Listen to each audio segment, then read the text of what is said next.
Hello, ladies and gentlemen. It's a Ukrainian show on Pod TV. My name is Sasha Star, and our guest today is Dr. Jonathan Lockwood. I can see on my screen some IT Yes. box. You're What hiding be is you're it that? looks like you're hiding behind an IT toolbox, and I have Yes, no what is idea what it? who Mark, left. can you tell something about it? Yeah. Yeah, there we go. Thank you. Okay, Ivan is not joining us today, but he will be here next Tuesday, a week from now, and I will be back in Toronto by the end of the week, so everything coming back to normal.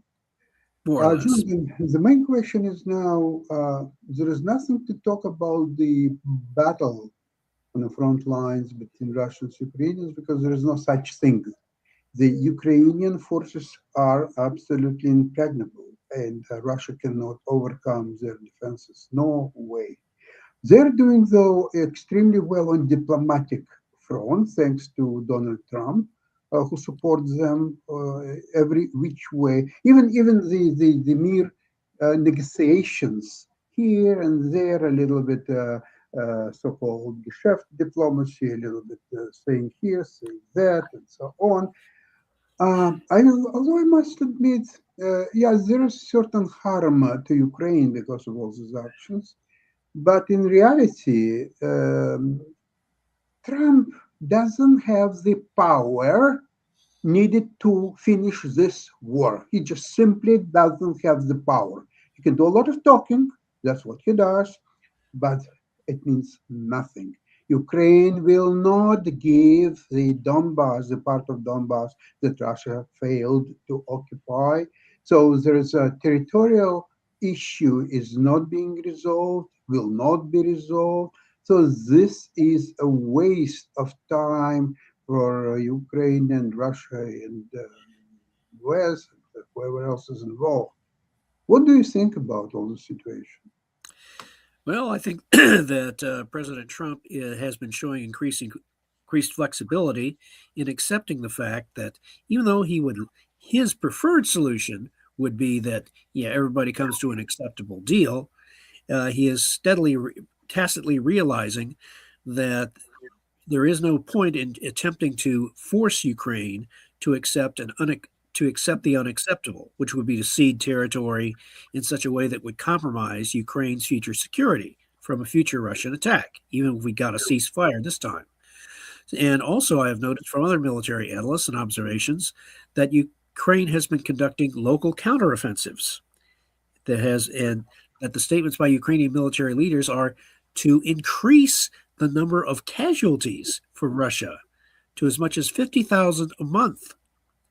Now, the only way you do that is not if you don't gain those increased casualties, not if Russia is trying to attack at their current pace, which is they're barely able to maintain their offensive now, and their rate of reinforcement is barely equaling their rate of losses.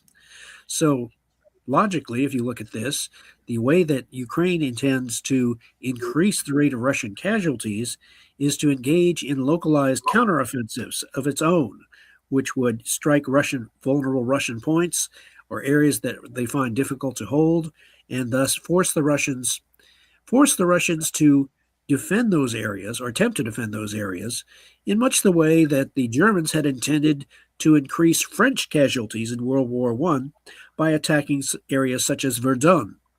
And the Germans were intending to try to, their words, bleed France white. But in this case, the Ukrainians now have the capability, apparently, along with their improved drone capabilities, missile capabilities, and striking Russian infrastructure and weakening their economy overall. Apparently, now the Ukrainians feel they have sufficient capability and freedom of action to engage in local counteroffensives that will force the Russians to defend and thus expose themselves to an even greater casualty rate. So this is very telling. You also have, as we've both noted in previous episodes, that the Ukrainians are steadily reducing the air defenses over Crimea because we don't engage in reducing air defenses just for the sake of reducing air defenses. That is a logical prelude to attaining air superiority over the Crimea, and that in turn would set the stage for a full-scale counteroffensive to isolate the Crimea and force the Russian occupiers to surrender. That, I have been contending, is the ultimate goal for Ukrainian operations in this area. So, and once that occurs, the Russians will take the number of Russians. I'm not sure what the exact number of Russian occupiers is in the Crimean Peninsula, but if they are forced to surrender, and if they can't get out, they're forced to surrender due to lack of supply and reinforcement, then that would constitute the major operational defeat, which I contend would provide the key trigger event for the Russians simply saying, "Okay, we've accomplished the goals of our special military operation. We're declaring victory and going home." So, right now, President Trump is in the position of simply allowing things to play out, rather than simply trying to because you got to remember, he's got enough distractions and enough other initiatives that Ukraine is not the sole focus of his administration. It is one of several, and the mere fact that he is using American military power to either support or directly affect matters in the Western Hemisphere is something that he's got several objectives to focus on. So right now he is involved in a careful balancing act, and that is why that is imposed. It's not necessarily that he doesn't have the power; it's just the price that he would have to pay in order to deploy more military power. It's not worth it in terms of the priorities of the Trump administration. But given that, it is still a very favorable situation for Ukraine. And the correlation of forces, as I've said before, continues to shift in favor of Ukraine. So the war of attrition that Putin was conducting lately is not bearing any fruits. In fact, the war of attrition now favors Ukraine because Russia economically is running out of any possibilities to conduct war at all. And I think by the end of this year, according to most of the economists that I've listened to, he will be well out of any money, provided that there was still successful blockade to sell Russian oil, which is happening now.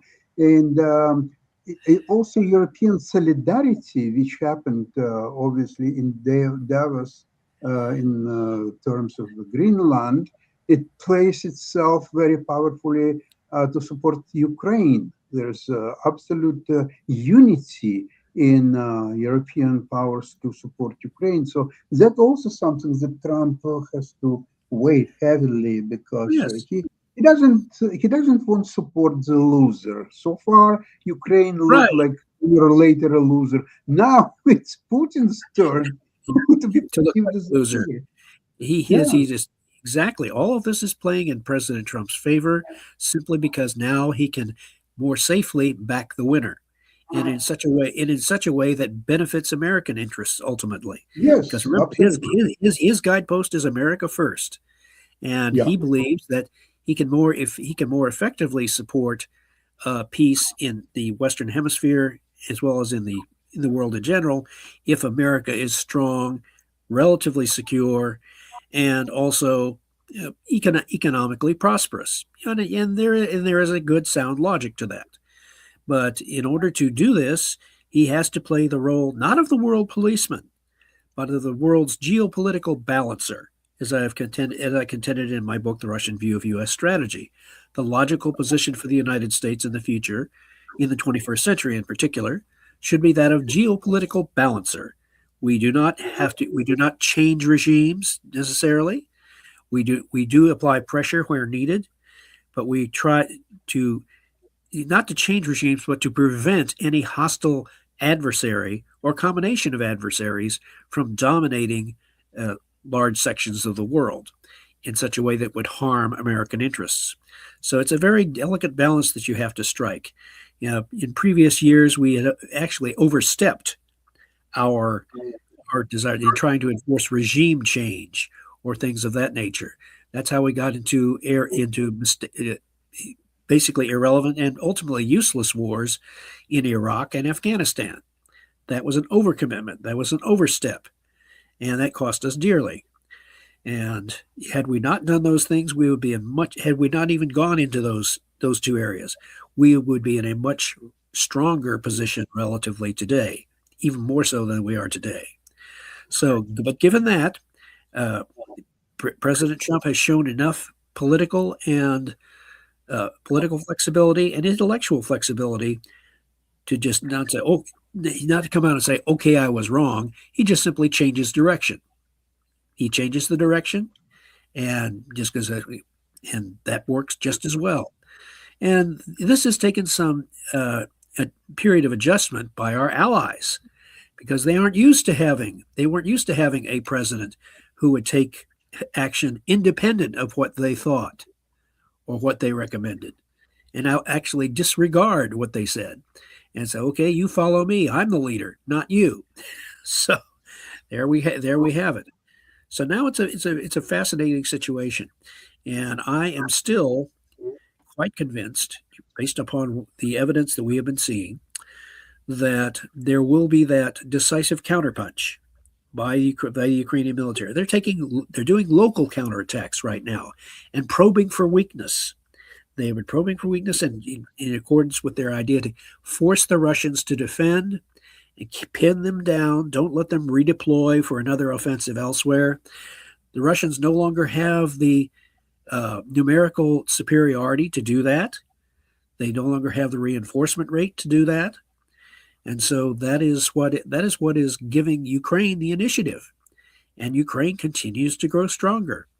And they are showing no signs of that, even though the Russians have been hitting at Ukrainians' energy infrastructure and putting large sections of the country without power, still the Ukrainians are managing to keep up and try to restore the infrastructure. And there is the promise, based upon the statements of the European Union, that once at least an armistice has been achieved, that the process of Ukraine recovering economically, politically, and in all aspects, will only accelerate. And I also predict that large numbers of Ukrainians who had fled the country will then come back to the country and help rebuild Ukraine. Yes, agree with you, Jonathan. You mentioned earlier that Ukraine is not only what's on Trump's plate. There are a lot of other issues to work out.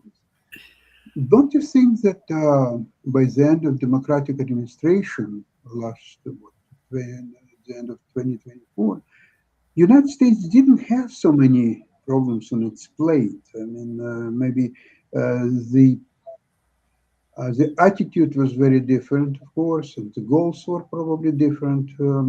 Although today's goals of the United States administration is quite unclear, he's sending troops to, or at least the sea power, substantial sea power to Venezuela. So he abducted Maduro, and besides that, and his wife, there is nothing. Okay, he's grabbed half of the 50 million barrels of oil. Okay, Iran, he promised support to the people who are fighting the Iranian regime, but besides that promise, nothing really happened. He sent though the flotilla to Iran, and what's next, we don't know at this moment. Now, Ukraine, let me see something. From what we discussed, Russia doesn't have any military advantage these days over Ukraine. Then, what is the purpose of all this Ukrainian participation in all these negotiations with US, Russia, and whoever else is there, where it's impossible to reach anything, even if Ukraine will give the parts of Donbass that are not occupied by Russians. But even if that would imagine happen, it's impossible to formulate any guarantees from the further Russian attacks. There's no such mechanism exists. if you take the Budapest Memorandum or just anything, the more or less what works so far is the old US-Israeli agreement. That works.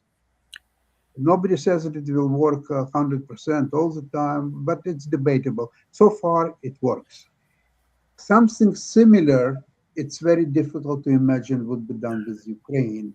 And without that, what's the purpose to discuss all these peace initiatives for Ukraine?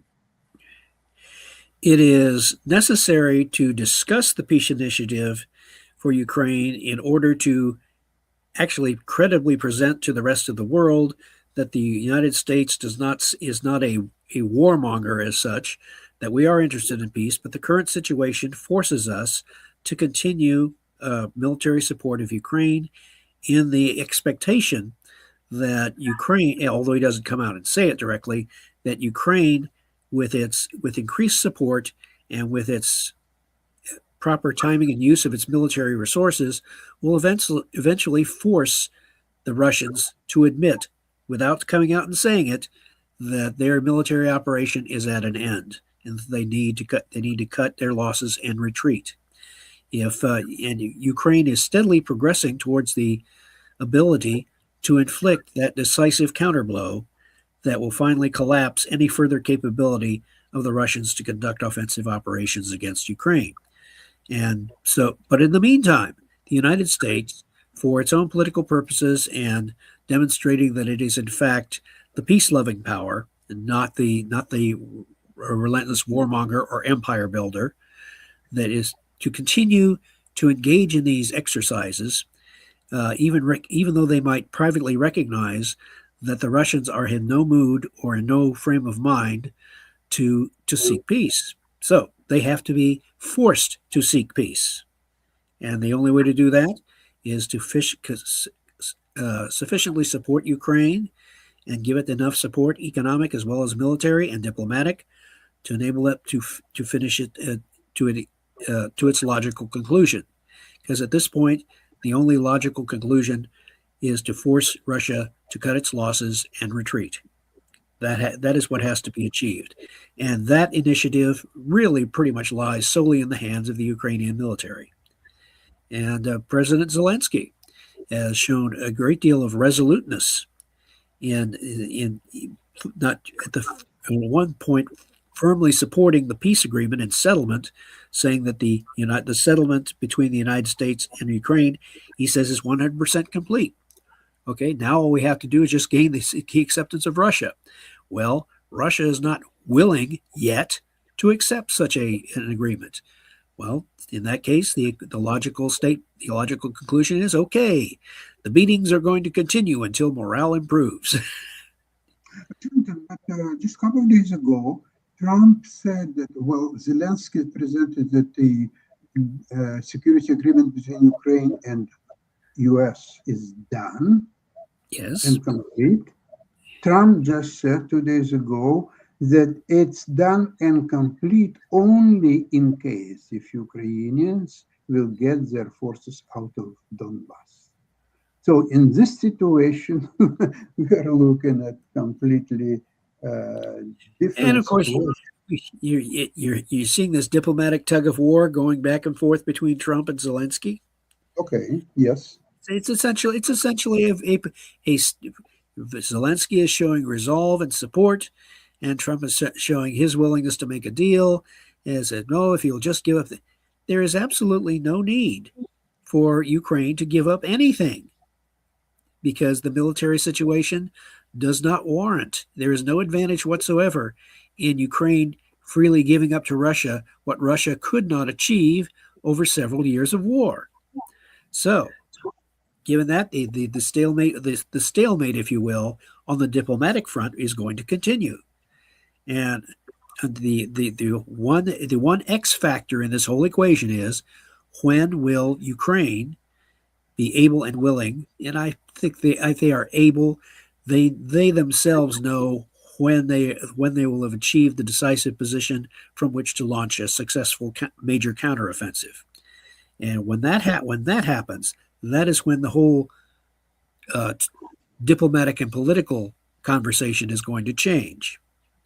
I really hope so. It will happen soon, maybe Oh, in yes. March, April. Hopefully, yeah. Right now, we're simply Ukraine is simply, for its part, ratcheting up local counteroffensives and military action with less and less restraint in order to be able to raise the level of pain for Russia. And the longer it goes on, the worse it actually is going to be for Russia once the conflict actually concludes. Yeah. Well, I remember that you mentioned many times before that logistics is not the strongest Russian suit in the war. It So never if has been. that's the case, and there's a very long front line, it's like 1,000 kilometers or so. So if Ukrainians will poke in different places, forget about Crimea for a second, just different places in the south and in the north, I think Russia may run into the logistics problem how to resupply their front line. Right. You're correct. And they're going to be running into the logistics supplies and how to reinforce their front lines.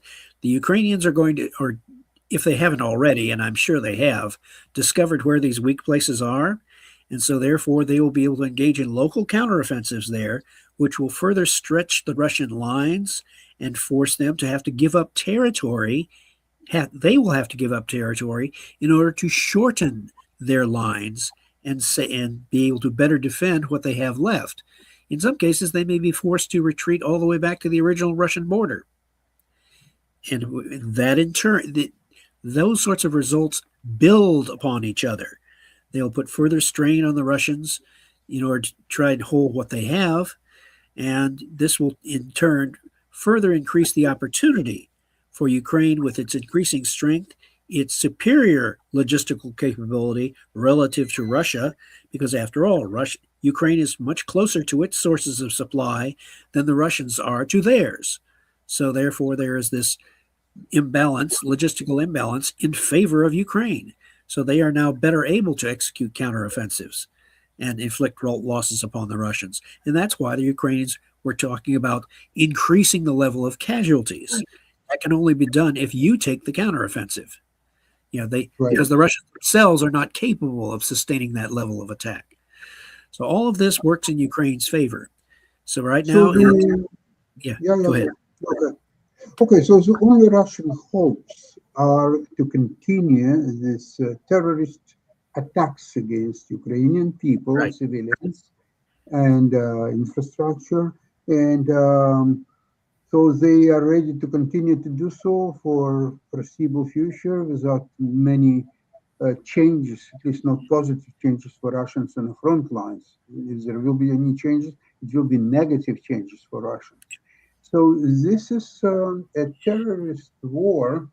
Yeah. It has to have its limits. I think the international opinion has to be very heavily against this Russian terrorist tactics. And already you've seen that the European Union is pretty much unified in its willingness to adopt economic sanctions and lowering the price of oil and shutting off oil purchases of Russian oil. And that is even going to weaken Russia even further. So all these factors that you take into the trend of all of these factors, none of them are moving in favor of Russia.